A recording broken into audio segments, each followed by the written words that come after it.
Today we're going to jump into a Reddit thread that was removed less than 24 hours after it was posted. It seemed by like admin or something. It's very unusual and you won't be able to find this anywhere else. The Reddit thread was posted under, it must have been something about dreaming or lucid dreaming, and the title is I Met Someone I Shouldn't Recognize. And it starts off like this. I debated posting this for months. I know exactly how it sounds. When I was younger, around 14 or 15, I got obsessed with lucid dreaming. I spent years trying different techniques, keeping dream journals, all that stuff. Most of the dreams are long gone now. I barely remember any of them, just random fragments. Places that don't exist, conversations I can't fully recall, faces that faded years ago. There was one reoccurring person, though, from the dreams, or at least I think there was. A girl, not every dream, not even often, just enough that I remembered she existed. The strange thing is, I couldn't actually describe her. If you asked me 10 years ago what she looked like, I couldn't tell you. I only remembered the feeling of recognizing her whenever she appeared, like running into an old friend. Over time, I stopped lucid dreaming altogether. Life happened, work, relationships, I forgot about all of it. Then about a year ago, I started noticing someone. Not in a creepy way, just when I'm out and about, at the grocery store, traveling, a bookstore, a coffee shop. It's always briefly, always gone before I thought too much about it, but every time I saw her, I had the same reaction, that weird feeling when you know someone, but can't place where you know them from. I figured maybe she went to high school with me, or worked somewhere I'd been before. I never approached her, never even thought about it too much until about 6 months ago. I was leaving a coffee shop when someone bumped into me hard enough to spill their drink. We both apologized and looked at each other. Not in a romantic, like movie kind of way, but more like we were both trying to solve a puzzle in our mind. I remember thinking, how the hell do I know you? She spoke first. She said, "Sorry, I thought you were someone else." Something about that made my stomach drop. Not fear, but recognition. I heard in her voice, like hearing a song you haven't heard in 15 years. I couldn't place it, but I knew it. For the rest of the day, it bothered me. Then that night I had a dream, my first vivid dream in years. There was a park, a bench, a girl sitting on it, and when I woke up I remembered not everything, just enough. The face, her face, it was the woman from the coffee shop. I spent the next week digging through old boxes until I found my old dream journals. Most of them were nonsense, but her name appeared everywhere. Pages from years apart, references I didn't even remember writing. Dreams, they get lost sometimes. Entire entries describing conversations with someone who looked exactly like the woman I met. The weird part wasn't that she appeared. The weird part was how normal it seemed, like I'd known her for years. I eventually ran into her again. This time I introduced myself, and we talked for hours. And the entire conversation felt familiar, not because we'd met before, because it was like we were continuing a conversation that had been interrupted a long time ago. I never told her about my old dreams, not at first. I didn't want to sound insane. A few weeks later, she asked me a question, a simple question, one that still bothers me. She asked, "Do you still draw the city?" I asked, "What city?" And she looked confused, then immediately changed the subject. And I remember when I looked at my journals before, I checked them again, and buried in the entries from over a decade ago, was the same phrase repeated dozens of times. The city. No description, just the city. Apparently I dreamed about the city constantly. I don't remember any of it. I asked her about it next time I saw her, and she got very quiet, then asked, "How much do you remember?" I told her almost nothing. That seemed to upset her. A few days later, she disappeared. Phone disconnected. Apartment vacant. Empty. Employer claimed she'd quit months before I met her. No social media, no old photos, no friends, no family, nothing. It's like every trace of her stops 3 years ago. The reason I'm posting this is because of what I found yesterday inside of one of the journals. And there was a folded page. I don't remember writing it. It contained a list of things. Places, names, dates, all crossed out. At the bottom was a single sentence in my handwriting, dated 11 years ago. She finally figured out how to get here. I have no memory of writing that. What's bothering me isn't the note, it's that after reading it, I suddenly remembered something. Not clearly, just a fragment, a conversation. The girl asking me a question, the same question over and over for years. I never remembered it until yesterday. The question was, "When I wake up, will you recognize me?" Very, very weird. Yeah. Here's another that got taken down. I don't know where this one may have came from, like what thread. The title, it just says, "Does anyone else remember the 4th emergency broadcast?" And it, starts out like this. "I know this sounds insane, but hear me out. Back in 2012 or 2013, something like that, around 2 a.m., my TV cut to an emergency alert system broadcast. Not weather, not an Amber Alert, not a test.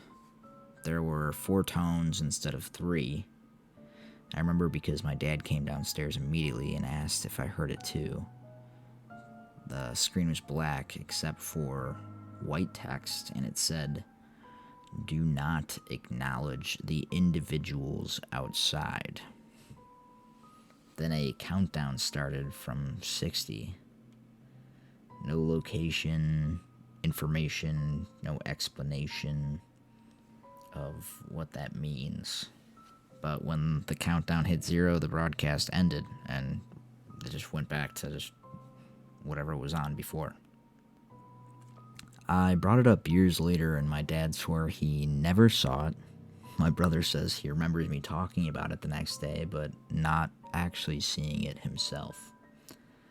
The weird part is, every time I search for it, I find old forum posts mentioning it, but the posts are always deleted. There's just screenshots sometimes, but the accounts that uploaded them are just gone. Pretty funny, because that's exactly what happened to this post. It's all just like redacted with the title. But goes back to, I finally found one archived thread from 2014 where multiple people described the exact same message, and it now returns 404. If anyone else remembers this, please comment or say something before it gets buried again and just gets deleted. It looks like at the bottom, it's like an edit, and it says, several people have messaged me saying they remember a different phrase, and it was, "Do not let them know you can see them." also very weird. I don't remember that version. Hide. You ever have a dream that feels too real? Like the kind that sticks to you after you wake up? The kind where your chest still feels heavy and you swear something followed you back? This nightmare starts at a school. Normal enough, right? I was there because my younger brother had some special event going on. Families everywhere. Teachers talking. Kids running. Just noise and lights and people. But eventually, the event ended. Everyone started leaving. And somehow, I stayed behind. At first, I didn't think much of it. I still had a few things to do. But after a while, the building got quieter. Too quiet. And that's when I realized I couldn't find the exit. I knew exactly where I came in. At least, I thought I did. But every hallway looked wrong. Every turn led somewhere unfamiliar. Panic started creeping in, so I opened the first door I saw. A stairwell. I figured maybe if I went up higher, I could look outside and figure out where I was. But when I opened the stairwell door, there were 2 other boys standing there. And the weird part, they looked just as terrified as I felt. So without even speaking much, we stuck together. We started climbing. 1 floor, 2 floors. Then suddenly, the school changed. Not slowly, instantly. The upstairs no longer looked like a school at all. It looked like an abandoned apartment. 2 rooms, a bathroom, tiny closets, and only one dim hallway light barely cutting through the darkness. Everything felt rotten, wrong, like we had climbed somewhere we weren't supposed to exist in. We searched the rooms, nothing, just random junk, strange closets, and 1 mattress laying on the floor. Then we heard it, a baby crying, faint at first. Below us, we all froze. Nobody said anything, because we could already tell from each other's faces. We all heard it. So we moved back towards the stairs, and the crying got louder, closer. Then suddenly, it stopped. Dead silence. That kind of silence that makes your stomach drop. That's when fear became something else. Dread. Pure dread. We hid immediately. 1 boy slipped into another room. The other buried himself under piles of junk in the corner. And me, I crouched behind a door, staring through the tiny crack near the hinges, waiting, listening. Then we heard footsteps, slow, dragging, coming up the stairs. At first I couldn't see them clearly. Then they stepped into the hallway. 3 men, but not really men. Not anymore. One was impossibly tall, with stretched limbs and a blank face. Another looked almost human, but not quite. Like someone trying to imitate a person after only seeing one once before. And the third, God. The third was huge, grotesquely fat, with a chin carved across his face. They started searching the rooms, one by one. Then they found my friend, the one hiding in the other room. We heard screaming that cut off way too fast. And when one of those things walked back into the hallway, its face was covered in blood. That's when I understood what the crying baby meant. It wasn't crying anymore, because they had already eaten it. I stayed completely still, barely breathing. The fat creature entered our room next, and as it searched, I noticed something. Its eyesight was horrible. It relied on hearing. My other friend realized it too, and somehow he slipped out. Gone. once he disappeared, I knew I had one chance left. I waited silently until the creature turned away. Then I looked through the crack again and saw its eyes staring directly back at me. It knew. It had known the whole time. I slammed the door into its face and ran. I didn't think.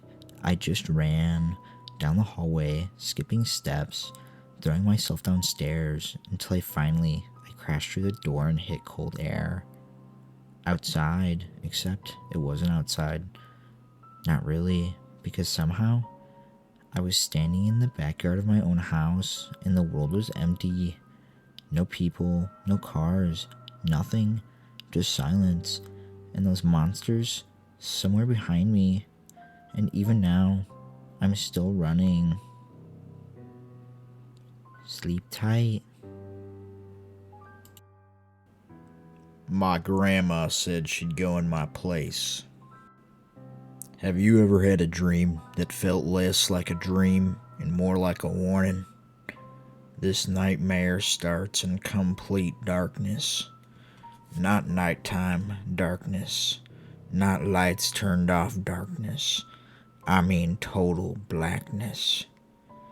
The kind where you can't even see your own hands. And somewhere inside that darkness, something was chasing me. I couldn't see it, but I knew it was there. I could feel it getting closer. So I ran, blindly, desperately, until finally I found a door. And behind that door was my grandmother's bedroom.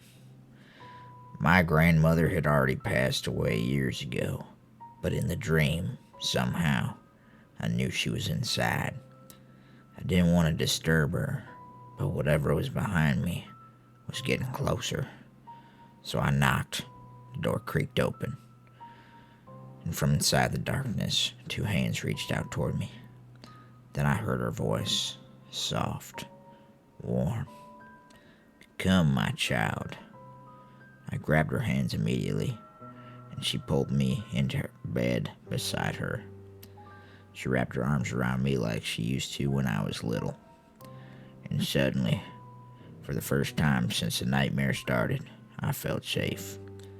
Then she whispered, "Hush now, they can't hurt you here."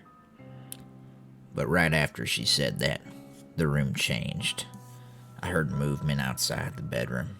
Dozens of footsteps, scratching, breathing, and then they came in. Things, not people. These twisted crawling beings flooded into the room like starving animals. They searched every corner, sniffing the air, looking for me. At first, they couldn't find me. I stayed buried in my grandmother's arms while they moved around us in the darkness. But then, one of them stopped, slowly turning its head toward the bed. It knew. The creatures started moving closer. Closer. And just before they reached me, a door bust wide open. Blinding white light poured into the room. The creatures screamed. Some collapsed. Others scattered into the darkness like cockroaches. Then an old woman stepped into the doorway. I didn't recognize her, but she looked directly at my grandmother and said, "Rosie, we kept sending signs to this girl, but she refuses to waken her spiritual side." Then she looked at me. "You should let her come back now." I remember feeling confused, terrified, like they were talking about something I wasn't supposed to hear. Then my grandmother looked at me differently. Not sad, not afraid, almost accepting.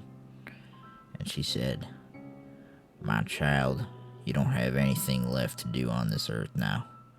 You can come with me." The second she said that, I started crying, because somehow, deep down, I understood what she meant. This wasn't just a dream anymore. I looked at her and begged, "Grandma, I'm scared. I don't want to die." And then she smiled, the brightest smile I've ever seen.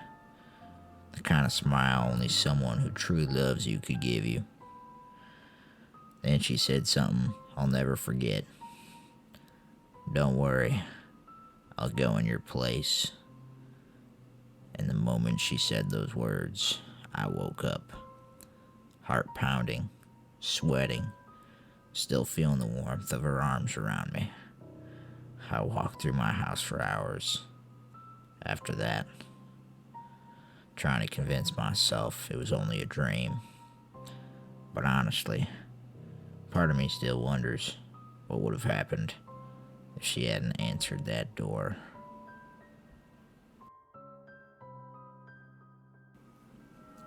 The goat that ate the world. Some nightmares are chaotic, others feel random, but every once in a while, someone dreams something so specific, so detailed, that it feels less like a nightmare and more like witnessing something you were never supposed to see. This dream begins in a completely white room. No doors, no windows, just endless white emptiness. And then in the center of the room, there's a table, but not an ordinary table, because sitting on top of it is the entire world. Tiny cities, mountains, oceans, forest, every country, every person, all of humanity, small enough to fit in the palm of your hand. Then a man enters the room, silent, emotionless, and beside him on a leash is a goat. But there's something horribly wrong with it. Its eyes almost look human, its teeth are stained dark, and every breath sounds wet, hungry. This man walks the goat toward the miniature world. Then he points at a city. Immediately, the goat lowers its head and begins eating it. Not destroying it, eating it. Buildings disappear between its teeth. Entire populations vanish silently. No screams, no explosions, just chewing, slow, crunching. The man watches calmly until the city is gone. Then he points to another, and another, and another. City after city, country after country. This goat devours the world piece by piece. But then something changes. The goat approaches one specific city, and for the first time, the man pulls back on the leash. No, he says. You can't have that one.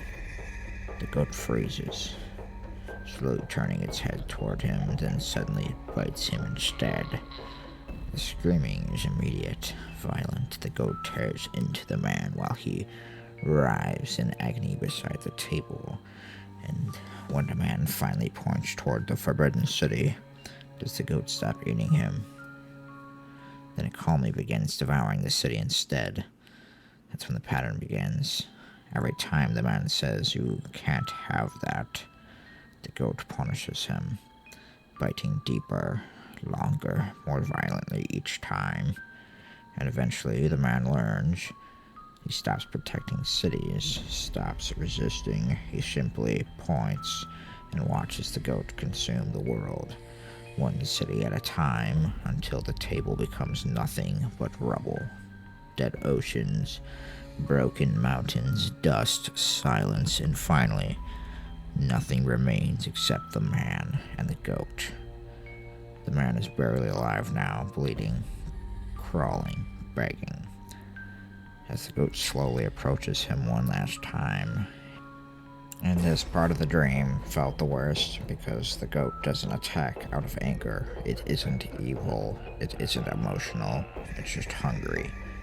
The man desperately grabs handfuls of rubble from the destroyed world, trying to feed it to the goat instead of himself. But the goat ignores it completely. Then it starts eating him. Slowly, every bite ripping screams out of him that echo through the blank white room, until eventually there's nothing left. No man, no world, only the goat. Standing alone beside the ruined table, chewing, then it turns, walks directly through the wall, and disappears. But the nightmare doesn't end there, because the next night the dream comes back. Only this time, the room is empty. No table, no world, no goat at first. And somewhere in the distance, you hear it chewing in footsteps. The sound of a man leading it somewhere nearby. You run through the white emptiness, trying to find them faster, but no matter where you look, you can't find the source. Only the sound, the chewing, the footsteps. Like the goat is still out there somewhere, still hungry, still being led toward something else to consume. And right before waking up, one horrible thought hits you. What if the world on the table wasn't ours? And what if next time it is? The Thing Beyond the Dream. There are nightmares, and there are experiences that feel older than nightmares. The kind that leave you shaken for days, the kind that make reality feel thin. This dream began with a presence, not a creature, not a monster. A presence, something standing somewhere beyond sight, watching, and somehow I knew it could see me perfectly. Not just my body, not just my thoughts, everything.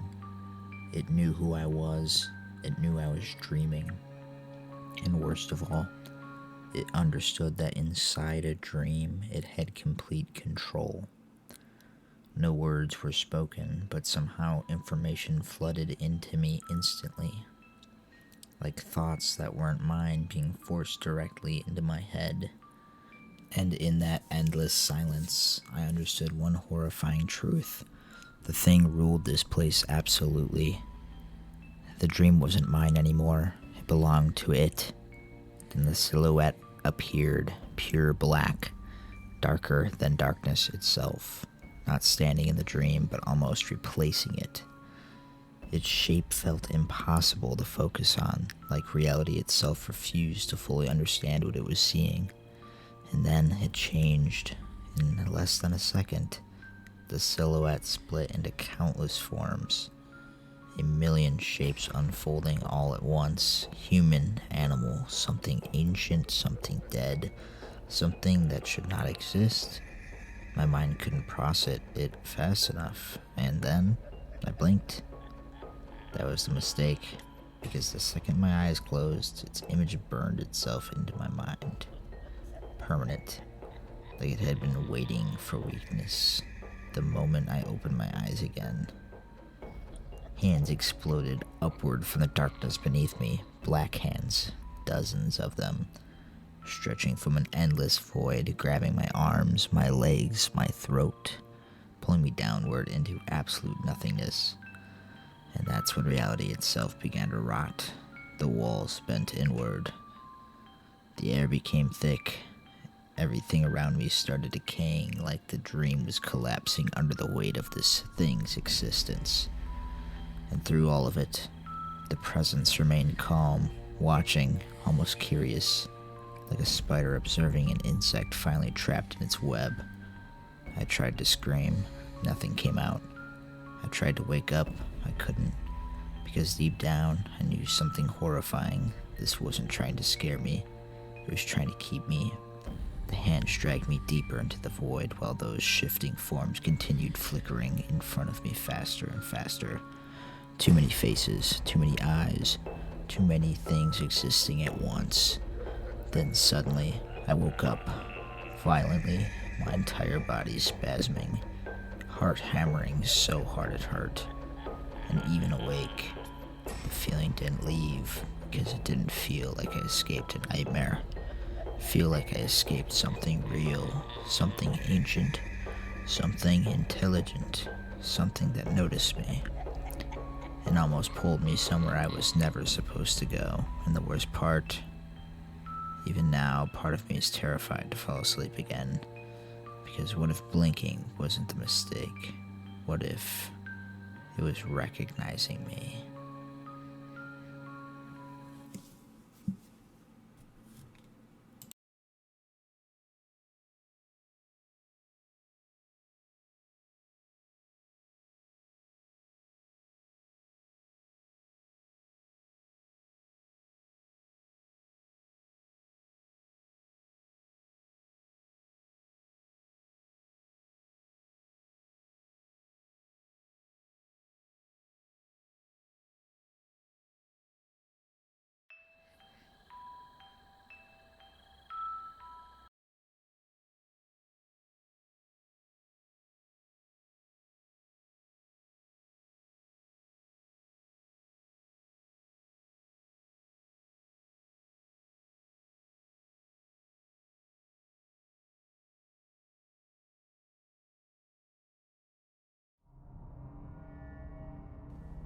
She gave away everything she owned, her money, her homes, her life savings, because she thought she was going to die.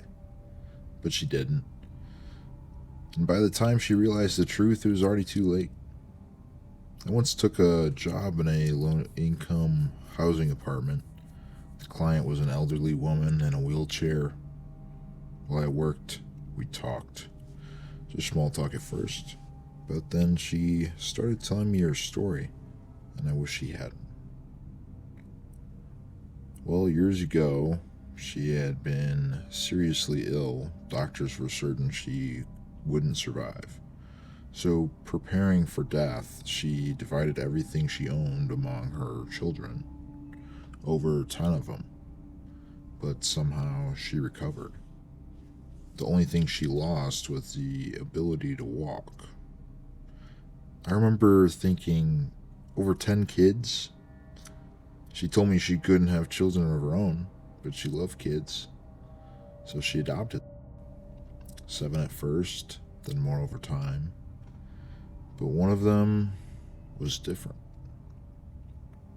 That child was biologically her husband's, with her best friend, Mary. At the time, she had no idea Mary got pregnant and begged her to adopt the baby in secret. And because she loved children, she agreed. She raised that girl as her own, loved her, protected her, until one day, at a birthday party, the girl leaned in and said, "Aunt Mary told me my real father is Mark, your husband." Everything shattered. She confronted her husband, cut Mary out of her life completely, and at the time, she was the one with the money. He depended on her, so he apologized over and over. And eventually, she started to forgive him, but then she started getting sick again. Weak, exhausted, doctors couldn't find anything wrong. They said maybe it was stress, just fatigue. One day her husband handed her pills. She's about to take them, and the phone rang. He stepped out. Her hand trembled, and the pills fell to the floor. He came back, looked at her, and assumed she took them. He said nothing.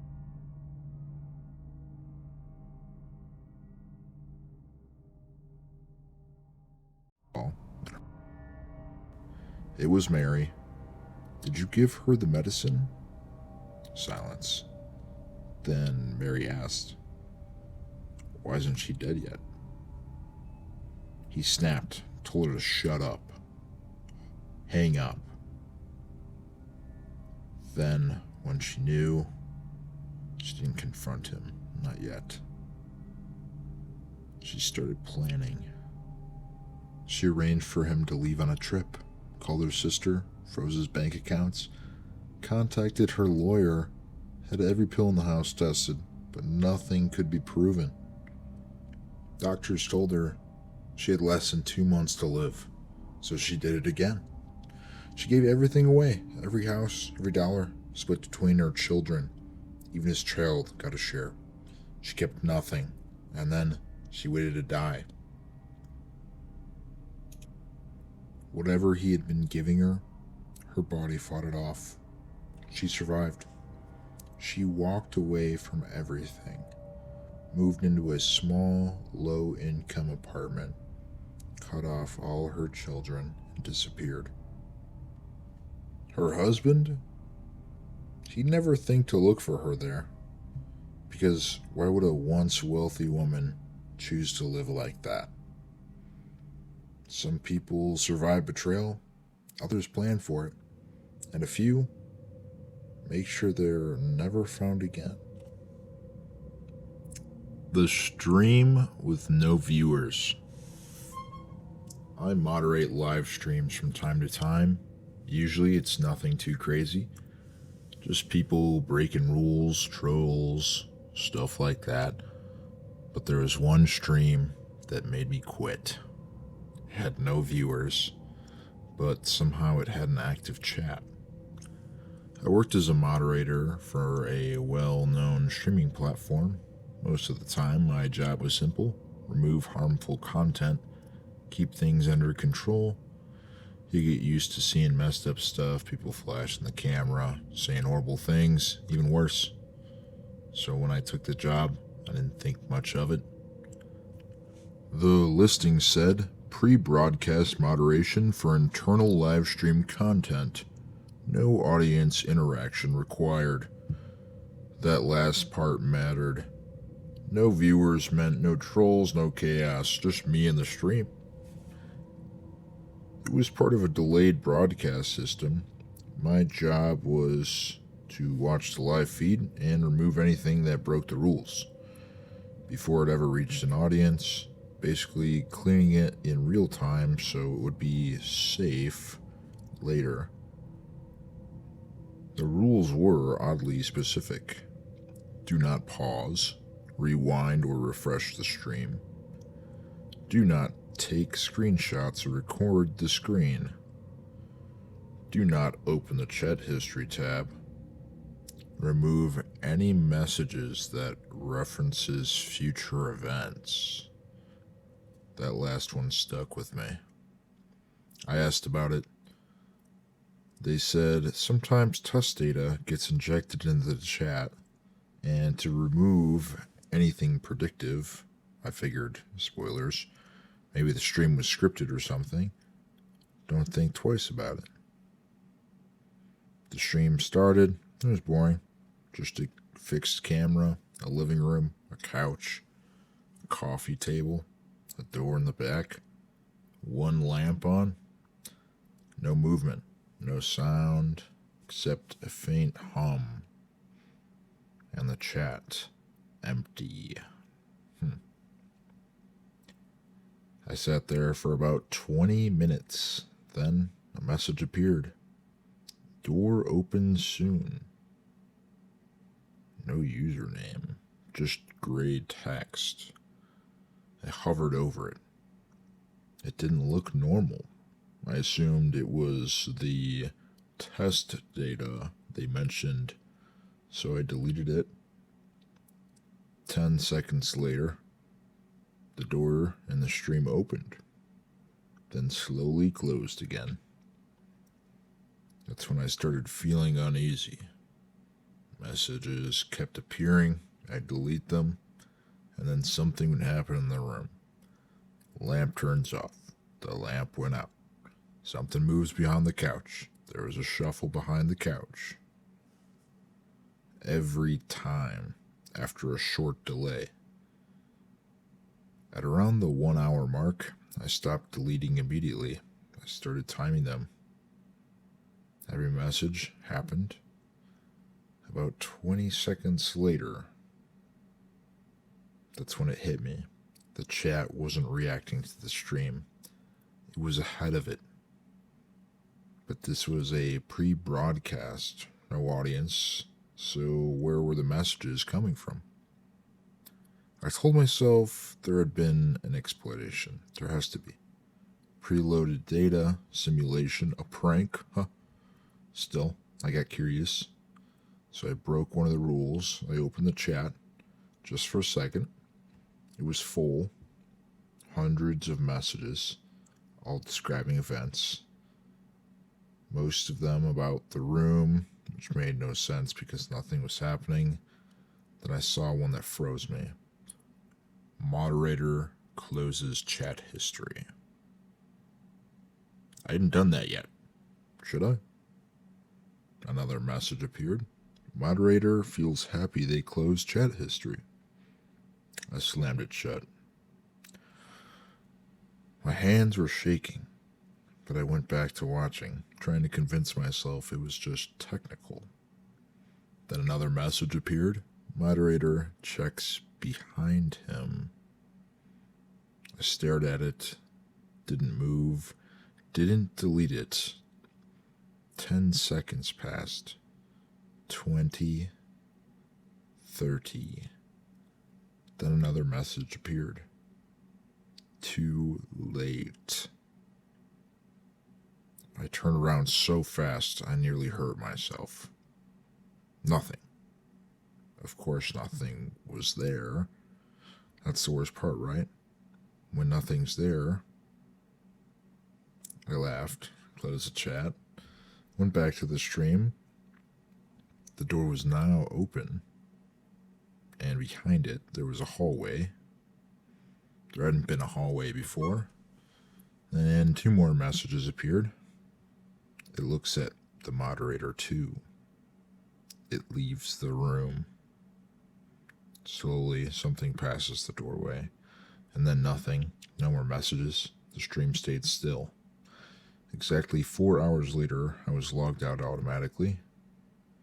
I turned on all the lights in my house, walked around, tried to shake off the stream. The next night, I checked the notepad where I wrote the delays on the times. There was a line at the bottom, one that I did not write. Moderator rereads notes. And under it, turns around again. I turned around. My window was wide open. Yeah, I do not moderate anymore.